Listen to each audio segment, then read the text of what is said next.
Hi students, myself Bharat Chawla and you are watching Wits classes. तो आज के video में हम लोग प्रोजेक्ट वर्क के बारे में डिस्कस करेंगे। जैसा कि आप लोग जानते हैं कि सीबीएसई में फाइनल्स में आप लोगों को एक प्रोजेक्ट सबमिट करना होता है जो कि 20 मार्क्स का होता है। सीबीएसई ने हमें कई टॉपिक्स दिए हैं जिसमें से जो 3 इंटरेस्टिंग टॉपिक्स हैं जो मुझे लगता है कि आसान होते हैं बनाने, उनके बारे में हम आज डिस्कस करेंगे। जिसमें सबसे पहला है प्रिंसिपल्स ऑफ मैनेजमेंट, दूसरा है मार्केटिंग मैनेजमेंट और तीसरा है स्टॉक एक्सचेंज। तो इन 3 प्रोजेक्ट्स में से आप कोई भी एक अपने लाइकिंग के हिसाब से प्रोजेक्ट चूज कर सकते हैं। और इस वीडियो के लास्ट में हम लोग ये भी डिस्कस करेंगे कि प्रेजेंटेशन और सबमिशन के टाइम में हमें क्या क्या चीज़ें करनी होंगी। तो चलिए डिस्कस करते हैं हमारा पहला प्रोजेक्ट जो कि है principles of management. Principles of management में स्टूडेंट्स आपको करना क्या है, आप किसी भी इंडस्ट्री, किसी भी फैक्ट्री, किसी भी डिपार्टमेंटल स्टोर, फूड आउटलेट या किसी ग्रॉसरी स्टोर, किसी मार्ट में आप विजिट कर सकते हैं। ठीक है, अपने टीचर के अप्रूवल से। आप जब वहाँ विजिट करेंगे तो आप वहाँ ये चेक करेंगे कि या तो वहाँ पर एफ.डब्ल्यू. टेलर के साइंटिफिक टेक्निक्स फॉलो हो रही हों या फिर हेनरी फ्योल के प्रिंसिपल्स ऑफ मैनेजमेंट फॉलो। आपको इन दोनों में से किसी एक के प्रिंसिपल्स या टेक्निक को ही वहाँ ऑब्जर्व करना है। ठीक है, तो आप करेंगे क्या, सपोज करिए कि आपने हेनरी फ्योल के प्रिंसिपल्स को चूज़ किया है, तो वहाँ आप चेक करेंगे कि हेनरी फ्योल के जो 14 प्रिंसिपल्स हैं वो वहाँ फॉलो होते हैं या नहीं। पहले आप क्या बताएंगे कि प्रिंसिपल हैं क्या। जब आपने स्टोर विजिट किया तो वहाँ पर वो प्रिंसिपल्स अप्लाई हो रहे हैं या नहीं। ठीक है, अगर बात करें साइंटिफिक टेक्निक की, तो स्पेशली आप किसी प्रोडक्शन हाउस में विजिट करेंगे तो आपको वहाँ साइंटिफिक टेक्निक्स फॉलो होते हुए दिखाई दे जाएंगी। तो आपको देखना है कि वहाँ पर ये साइंटिफिक टेक्निक्स फॉलो होती हैं या नहीं। तो सिंपल आपको पहले इन टेक्निक्स के बारे में एक्सप्लेन करना है। इनको एक्सप्लेन करने के बाद आप अपनी ऑब्जर्वेशन के हिसाब से बताएंगे कि वहाँ पर ये टेक्निक्स फॉलो होती हैं या नहीं। देखिए, आपको वहाँ पर कोई अपना ओपिनियन नहीं देना कि मैनेजर को ऐसा करना चाहिए। बस आप सिंपल सा बताएंगे कि ये प्रिंसिपल्स हैं क्या और आपके हिसाब से वो फॉलो हो रहे हैं या नहीं। तो जब आप वहाँ जाएं तो आपके पास कोई वर्कशीट हो या क्वेश्चनेयर हो जो आप पहले से डिसाइड करके ले जाएं। आप जब उनका इंटरव्यू लें तो आप तो कुछ वहाँ पर कुछ छोटी छोटी वीडियो क्लिप्स या कुछ इमेजेस क्लिक कर सकें। आपका जो सेकंड टॉपिक है वो है मार्केटिंग मैनेजमेंट। तो मार्केटिंग मैनेजमेंट में बेसिकली बहुत सारे प्रोडक्ट्स के बारे में आपको सीबीएसई ने लिस्ट दी हुई है। अप्रॉक्सीमेट 77 प्रोडक्ट की लिस्ट है। इनमें से किसी भी एक प्रोडक्ट को आपको चूज़ करना है। यूजुअली कई स्कूल्स में टीचर ही बच्चों को प्रोडक्ट चूज़ करके दे देते हैं। अगर आपके पास खुद की फ्रीडम है तो आप अपने हिसाब से, अपनी लाइकिंग के हिसाब से इनमें से कोई भी एक प्रोडक्ट चूज़ कर सकते हैं। अब प्रोडक्ट चूज़ करने के बाद आपको उस प्रोडक्ट के हिसाब से कुछ आंसर्स देने होंगे। जैसा कि पहला क्वेश्चन है, why have they selected this product या सर्विसेज।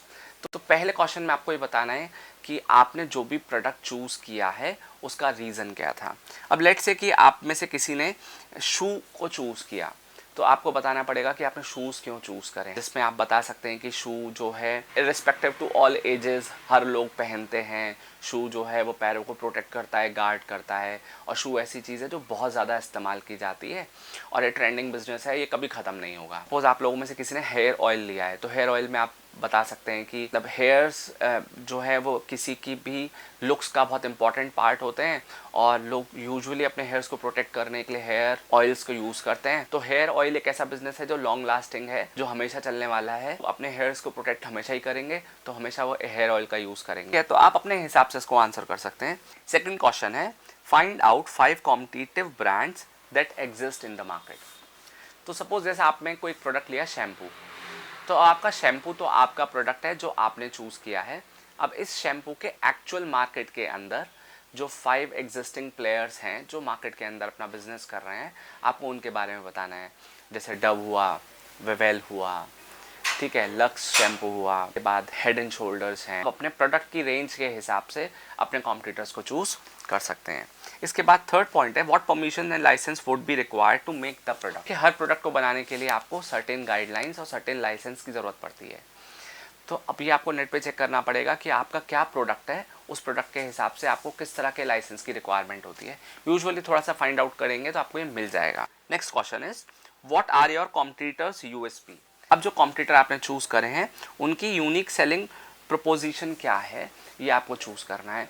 मतलब उनके प्रोडक्ट मार्केट के अंदर क्यों बिकते हैं। अब जैसे आपका शैम्पू है, अभी उसके पैरेलल आपने जो 5 कॉम्पिटिटर्स चूज़ करे हैं वो मार्केट के अंदर क्यों अपना शैम्पू बेच पाते हैं, उनके अंदर ऐसी क्या यूनिक फीचर है जिसकी वजह से वो शैम्पू बेचते हैं। देखिए, अब ये हो सकता है कि अफोर्डेबिलिटी भी हो सकती है, ये अवेलेबिलिटी भी हो सकती है, ये एक किसी प्रोडक्ट की मार्केट के अंदर पहले से गुडविल भी हो सकती है, कुछ कंपनी की अपनी रिसर्च भी हो सकती है। तो हर कंपनी की अपनी कोई ना कोई ऐसी रीज़न होती है जिसकी वजह से मार्केट के अंदर वो अपने प्रोडक्ट को ईजिली बेच लेते हैं। 5th पॉइंट है, does your product have any range, give detail. अब आपका जो प्रोडक्ट है उसमें आपने कुछ रेंज बनाई है तो उसकी आप डिटेल दे दीजिए। वापस से शैम्पू एग्जाम्पल ले लेते हैं। अब शैम्पू की भी कई सारी रेंज आती हैं, जैसे कर्ली हेयर्स के लिए डिफरेंट शैम्पू होते हैं, और सिल्की हेयर्स के लिए डिफरेंट शैम्पू होते हैं, डैंड्रफ के लिए डिफरेंट शैम्पूज़ होते हैं। तो अगर आपके प्रोडक्ट में कोई आपने रेंज बनाई है तो वो आप यहाँ पर स्पेसिफाई कर सकते हैं। नेक्स्ट क्वेश्चन है, what is the name of your product. अब यहाँ पर आपको अपने प्रोडक्ट का नेम बताना है जो कि आप रखेंगे, जो पहले से मार्केट के अंदर एग्जिस्ट ना करता हो। ये एक इमेजिनरी नेम होगा। अब आप कोई भी बहुत अच्छा सा, पैपी सा, बहुत इंटरेस्टिंग सा नेम रख सकते हैं। कोशिश कीजिए कि नेम सिंपल हो, इजी टू प्रोनाउंस हो, ठीक है, सजेस्टिव हो, आपके प्रोडक्ट को सजेस्ट कर रहा हो। Next question is analyst its feature. अब आपका जो प्रोडक्ट है उसके आपके फीचर्स क्या हैं। अब जो भी आप प्रोडक्ट बना रहे हैं उससे रिलेटेड कुछ फीचर्स आप फाइंड आउट कीजिए और वो आप लिख दीजिए। Draw the label of your product. Draw the label of product मतलब प्रोडक्ट के ऊपर जो भी इंफॉर्मेशन होती है उस इंफॉर्मेशन को हम लेबलिंग कहते हैं। अब जैसे टूथपेस्ट का जो ट्यूब है उस ट्यूब पर जो भी कुछ लिखा है वो लेबलिंग है। टूथपेस्ट के ऊपर जो कार्डबोर्ड की पैकिंग है उस कार्डबोर्ड के ऊपर जो भी कुछ लिखा है वो उसकी लेबलिंग है। लेबलिंग मतलब वो इन्फॉर्मेशन जो आप प्रोडक्ट के ऊपर देते हैं। तो यहाँ पर आपको एक हैंड रिटन बहुत मतलब अच्छे से सोच समझ करके अपनी लेबलिंग डिज़ाइन करनी होगी, जिसमें अपने प्रोडक्ट का नेम, उसका लोगो, प्रोडक्ट का डिस्क्रिप्शन आप लिखेंगे। नेक्स्ट है draw logo of your product. आपके प्रोडक्ट का आपको एक कोई बड़ा सुंदर सा प्यारा सा एक लोगो और बनाना होगा, ठीक है। तो उसके लिए आप नेट पर सर्च कर सकते हैं, कुछ वेबसाइट्स हैं जो कि लोगो बनाने में आपकी हेल्प कर सकती हैं। Draft a tagline. अब टैगलाइन क्या होती है? टैगलाइन होती है जो आपके प्रोडक्ट को स्पेसिफाई करती है।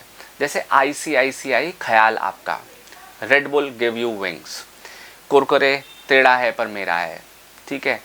तो ये सब चीज़ें होती हैं आपकी टैगलाइंस जो आपके प्रोडक्ट को की सेल्स को और एनहांस कर देती हैं। Next question is what is the selling price of your competitors product. अब आपके कॉम्पिटिटर के प्रोडक्ट का सेलिंग प्राइस क्या है?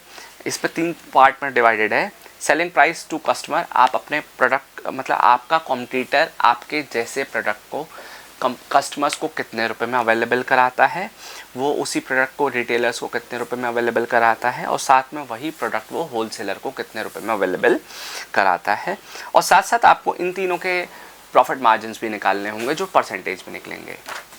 How will your product be packaged. आपका प्रोडक्ट कैसे पैकेज्ड होता है? तो देखो, पैकेजिंग की 3 लेयर्स होती हैं। पहला होता है प्राइमरी, सेकेंडरी और थर्ड होता है ट्रांसपोर्टेशन। प्रोडक्ट के ऊपर जो इमीडिएट पैकेजिंग होती है उसको प्राइमरी पैकेजिंग कहते हैं। ये वो पैकेजिंग है जो प्रोडक्ट के साथ रहती है जब तक प्रोडक्ट हम इस्तेमाल करते हैं, ठीक है।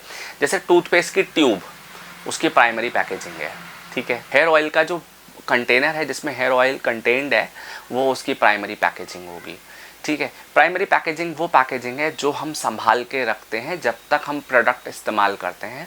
जैसे परफ्यूम जिस बॉटल में आता है वो बॉटल उसकी प्राइमरी पैकेजिंग होती है। इसके बाद होती है सेकेंडरी पैकेजिंग। प्राइमरी पैकेजिंग के इमीडिएट ऊपर एक और पैकेजिंग होती है जिसको सेकेंडरी बोलते हैं, जो प्राइमरी पैकेजिंग को और अट्रैक्टिव बनाने के लिए की जाती है। जैसे टूथपेस्ट जो ट्यूब में आता है, that tube is primary packaging. फिर उस ट्यूब के बाद इमीडिएटली एक कार्डबोर्ड की एक पैकेजिंग होती है, उसको सेकेंडरी पैकेजिंग कहते हैं। सेकेंडरी पैकेजिंग का पर्पस होता है कि प्रोडक्ट को ईजिली हम एक जगह से दूसरी जगह शिफ्ट कर सकें, उसको ईजिली हैंडी हो जाता है, प्रोडक्ट ईजिली उठा सकें, और कंपनीज उसमें अपने प्रोडक्ट के बारे में अच्छा डिस्क्रिप्शन दे देती हैं। And the last one is transportation. अब ट्रांसपोर्टेशन पैकेजिंग वो होती है जो कंपनीज इस्तेमाल करती हैं अपने प्रोडक्ट्स को एक जगह से दूसरी जगह ट्रांसपोर्ट करने के लिए। मतलब जैसे कंपनी ने टूथपेस्ट प्रोड्यूस करे, अब टूथपेस्ट प्रोड्यूस करने के बाद वो एक एक टूथपेस्ट को तो ट्रांसपोर्ट नहीं करती, वो एक कार्टन में, एक बॉक्स के अंदर बहुत सारे टूथपेस्ट रख देती हैं और फिर उसको ट्रांसपोर्ट करती हैं अपने रिटेलर्स को। तो होती है उनकी ट्रांसपोर्टेशन पैकेजिंग। अब जैसे लेस का एग्जाम्पल लेते हैं। अब नेक्स्ट क्वेश्चन है, Which channel of distribution are you going to use? आप कितने चैनल्स का इस्तेमाल करने जा रहे हैं। यूजुअली 2 चैनल्स होते हैं, डायरेक्ट और इनडायरेक्ट। डायरेक्ट चैनल का मतलब जब आप खुद से अपने प्रोडक्ट अपने कस्टमर को बेचते हैं, जिसमें आप किसी भी इंटरमीडियरी को यूज़ नहीं करते। और इनडायरेक्ट का मतलब होता है जब आप अपने प्रोडक्ट को बेचने के लिए इंटरमीडियरीज़ का यूज़ करते हैं। इसके अंदर 1 लेवल, 2 लेवल और 3 लेवल आते हैं। 1 लेवल तब आएगा जब आप और आपके बीच में एक इंटरमीडियरी और कस्टमर होगा। 2 लेवल कब आएगा? जब आप और आपके बीच में 2 इंटरमीडियरी होंगे, जैसे होलसेलर और रिटेलर और फिर कस्टमर। और 3 लेवल कब आता है? जब आप और आपके कस्टमर के बीच में 3 इंटरमीडियरीज हों, जैसे आप, डिस्ट्रीब्यूटर, होलसेलर, रिटेलर और फिर कस्टमर। अब आपको डिसाइड करना है यहाँ पर कि आप अपने प्रोडक्ट को डिस्ट्रीब्यूट करने के लिए कितने चैनल्स ऑफ डिस्ट्रीब्यूशन का इस्तेमाल करते हैं। Decision related to warehousing, state, region. कुछ प्रोडक्ट ऐसे होते हैं जिनको आप वेयर हाउस में स्टोर कर लीजिए और वो काफ़ी लंबे समय तक ख़राब नहीं होते, आप उसको इस्तेमाल कर सकते हैं। लेकिन कुछ प्रोडक्ट ऐसे होते हैं जिनको आप बहुत लंबे समय तक वेयर हाउस में नहीं रख सकते। अब जैसे आप ब्रेड का एग्जांपल लेते हैं। अब ब्रेड के लिए कोई बहुत ज़्यादा स्पेसिफिक वेयर हाउसेज नहीं होते, क्योंकि यहाँ कंपनी प्रोड्यूस करती है और अगले दिन सप्लाई कर देती है। अब आपको डिसाइड करना है कि आप अपने प्रोडक्ट में वेयर हाउसेज का कैसे इस्तेमाल करते हैं। What is going to be your selling price, next question है। यहाँ पर आपको बताना है कि आपका प्रोडक्ट कस्टमर को कितने रुपए का मिलता है, रिटेलर को कितने रुपए का मिलता है और होलसेलर को कितने रुपए का आप देते हैं। नेक्स्ट क्वेश्चन है, list 5 ways to promoting your product. तो बहुत सारे तरीके होते हैं प्रोडक्ट को प्रमोट करने के लिए, तो इसमें से आपको 5 बेस्ट वेज चूज करने होंगे। नेक्स्ट पॉइंट है, any schemes for wholesaler, retailer and consumers. Companies schemes देती हैं, जैसे बाय 1 गेट 1, बाय 3 गेट 1, ठीक है, 50% ऑफ या 50% एक्स्ट्रा। होलसेलर्स को भी स्कीम्स देती हैं कि होलसेलर ज़्यादा प्रोडक्ट खरीदेंगे बेचने के लिए, तो उनको एक्स्ट्रा स्कीम्स मिलती हैं, जैसे कि उनको कई बार प्राइस ऑफ हो जाता है या प्राइस कम कर देती हैं कंपनी। कई बार उन लोगों के लिए टूर पैकेजेस कर देती हैं, ठीक है, उन लोगों को ज़्यादा प्रोडक्ट खरीदने के लिए या ज़्यादा प्रोडक्ट बेचने के लिए एनकरेज करने के लिए कंपनीज एक्स्ट्रा प्रोडक्ट उनको ऑफर कर देती हैं। तो यहाँ पर आपको अलग अलग स्कीम्स बतानी है कि आप अपने होलसेलर्स को क्या स्कीम देते हैं, रिटेलर्स को क्या स्कीम्स देते हैं। अब जैसे कंपनीज रिटेलर्स को ना कोई बहुत यूज़फुल चीज़ें ऑफ़र कर देती हैं, जैसे कोल्ड ड्रिंक कंपनीज अपने रिटेलर्स को फ्रिज फ्री में दे देती हैं। साथ में कंज्यूमर्स को आप क्या दे रहे हैं? अब कंज्यूमर्स को तो आपको कुछ ना कुछ देना ही पड़ता है। अब देखिए, कंज्यूमर को प्रोडक्ट बेचने के लिए कंपनीज आजकल बहुत ऑफर करती हैं, जैसे कभी प्राइस ड्रॉप कर देती हैं, कभी ऑफर देती हैं, कभी डिस्काउंट देती हैं, साथ साथ एक प्रोडक्ट के साथ दूसरा प्रोडक्ट फ्री दे देती हैं। Next question is, what is going to be your USP. आपके प्रोडक्ट का यूनिक सेलिंग प्रोपोजिशन क्या है, आपका प्रोडक्ट मार्केट में क्यों बिकता है। अब जैसे फ़ोन का एग्जांपल लेते हैं, कुछ फ़ोन्स उनकी कैमरे क्वालिटी की वजह से बिकते हैं, कुछ फ़ोन्स उनकी बैटरी लाइफ की वजह से बिकते हैं, कुछ फ़ोन्स उनके फीचर्स की वजह से बिकते हैं। तब आप कुछ फ़ोन्स उनके प्रोसेसर, उनकी स्पीड की वजह से बिकते हैं। आपको ये बताना है कि आपके प्रोडक्ट में आप ऐसी क्या यूटिलिटी ऑफ़र करते हैं, एक्स्ट्रा क्या यूएसपी ऑफ़र करते हैं, जिसकी वजह से आपका प्रोडक्ट मार्केट के अंदर बिक जाता है। What means of transport you will use and why. आप प्रोडक्ट को ट्रांसपोर्ट करने के लिए किस तरह के मीन्स का इस्तेमाल करते हैं और क्यों, ये आपको यहाँ आंसर करना होगा। Draft a social message of for your label.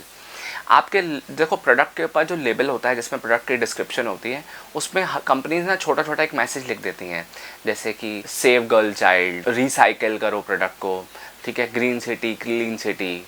तो इस तरह का आप भी कोई सोशल मैसेज अपने प्रोडक्ट पर ड्राफ्ट कर सकते हैं। Next question is, what cost effective techniques you will follow for your product. अपने प्रोडक्ट को प्रोड्यूस करते समय उसकी कॉस्ट को कम करने के लिए आप कौन सी स्ट्रेटेजी का इस्तेमाल करते हैं, आपकी क्या टेक्निक्स हैं।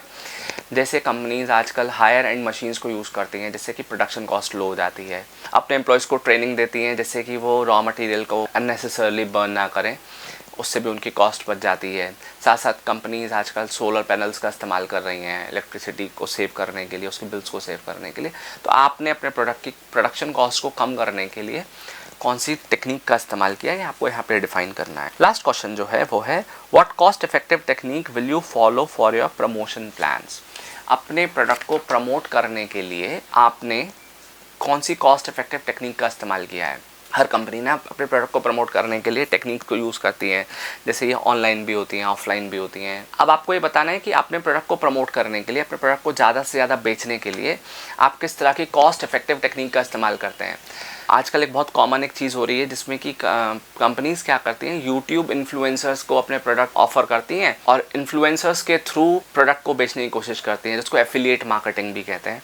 तो अब आपको बताना है कि आपके प्रोडक्ट की सेल्स को एनहांस करने के लिए आप मिनिमम खर्चे पे अपने प्रोडक्ट की प्रमोशन कैसे करते हैं।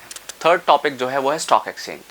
देखिए, अगर आपका इंटरेस्ट स्टॉक एक्सचेंज में है, आपको इंटरेस्ट है शेयर्स, डिबेंचर्स, उनके प्राइसेस, ये मार्केट, ये सब पसंद है, तो आप ये प्रोजेक्ट भी चूज़ कर सकते हैं। अब यहाँ पर आपको करना क्या है, देखिए सबसे पहले आपको एक अपने यहाँ की स्टॉक एक्सचेंज की एक हिस्ट्री लिखनी है, ठीक है। सेकंड आपको करना है कि आपको 25 कंपनीज़ की लिस्ट बनानी है जो कि स्टॉक एक्सचेंज पे रजिस्टर्ड है। फिर उसके बाद एक इमेजिनरी पोर्टफोलियो बनाएंगे आप 50,000 रुपीज़ का। मतलब आप एक पोर्टफोलियो क्रिएट करेंगे जिसमें कि आपको ऐसा है कि आपको 50,000 रुपये इमेजिनरी मिले हुए हैं और उन 50,000 रुपये से आपको 5 कंपनीज़ के स्टॉक खरीदने हैं। ये वो 5 कंपनीज़ हैं जिनके बारे में आप ऑलरेडी अपनी लिस्ट में मेंशन कर चुके हैं। अब आपको करना क्या होगा कि आपको 50,000 रुपीज़ में 5 कंपनी में इक्वली इन्वेस्टमेंट करना है, ठीक है। और फिर आप उसके बाद उनको 20 वर्किंग डेज तक आप चेक करेंगे। अब 20 वर्किंग डेज़ में आप ये चेक करेंगे कि जो आपने इन्वेस्टमेंट किया था वो इन्वेस्टमेंट करने के बाद आपके शेयर्स का प्राइस क्या हो रहा है, बढ़ रहा है या घट रहा है। आपको हर रोज़, मतलब हर वर्किंग डे पे, वर्किंग डे की बात हो रही है यहाँ पर हर वर्किंग डे में आपको अपने शेयर के प्राइस का फ्लक्चुएशन डायग्रामेटिकली शो करना है। अब इससे आपको कुछ सीखने को मिलेगा, जैसे कि फेस्टिवल्स अगर हैं तो उससे आपके शेयर के प्राइस पर क्या फ़र्क पड़ा, अगर कोई एपिडेमिक है तो उससे क्या फ़र्क पड़ा, ठीक है। कोई डिज़ास्टर्स हैं, पॉलिटिकल इन्वायरमेंट है, कोई सीजन्स का चेंज हो रहा है, इंटरनेशनल इवेंट्स हो रही हैं, तो आपको काफ़ी कुछ ये सीखने को मिल जाएगा कि ये सब चीज़ें जो हैं वो आपके शेयर्स के प्राइस पर कैसा इम्पैक्ट डालती हैं। फिर करना क्या है, लास्ट में आपको ग्राफिकल रिप्रेजेंटेशन करना है उन्हीं 5 शेयर्स का जिनको आपने चूज़ किया है। आपको ये भी मेंशन करना है कि उन शेयर्स के जो प्राइस ड्रॉप हुए हैं या बढ़े हैं उसमें सीजन्स का, फेस्टिवल, नेचर, नेचुरल या और ह्यूमन डिज़ास्टर क्या इम्पैक्ट पड़ता है। अब लास्ट में एक चीज़ और करेंगे आप, जो आपने 25 कंपनीज़ चूज़ करी हैं उसमें से top 10 companies over the period of 20 days जो आपने देखे, ऑब्जर्व किए, उसमें टॉप 10 कंपनीज़ कौन कौन सी। तो यहाँ आप लोगों को मैंने तीनों प्रोजेक्ट के बारे में बता दिया, ठीक है। अब हम ये समझते हैं कि इन प्रोजेक्ट्स को सबमिट कैसे करना है या इनका प्रेजेंटेशन कैसे बनाना है। गाइडलाइंस हमें सीबीएसई ने दी है, जैसे कि आपका जो प्रोजेक्ट है वो टोटल 25 से 30 पेज, मिनिमम इतने पेजेस का होना चाहिए। आपका प्रोजेक्ट हैंड रिटन होना चाहिए, ठीक है। आप अपने प्रोजेक्ट को एक नीट फोल्डर में बनाएंगे, मतलब जो भी फोल्डर और फाइल बनाएंगे वो साफ़ सुथरी होनी चाहिए। इसके बाद कुछ सीक्वेंस है जिसको आपको फॉलो करना है। First you have to make cover page. In this cover page you have to enlist project name, your own information, your school name, year. Next is list of content. Here you have to make index. Next is acknowledgement and preface. Afterwards, introduction. Then your project topic with suitable headings. ठीक है.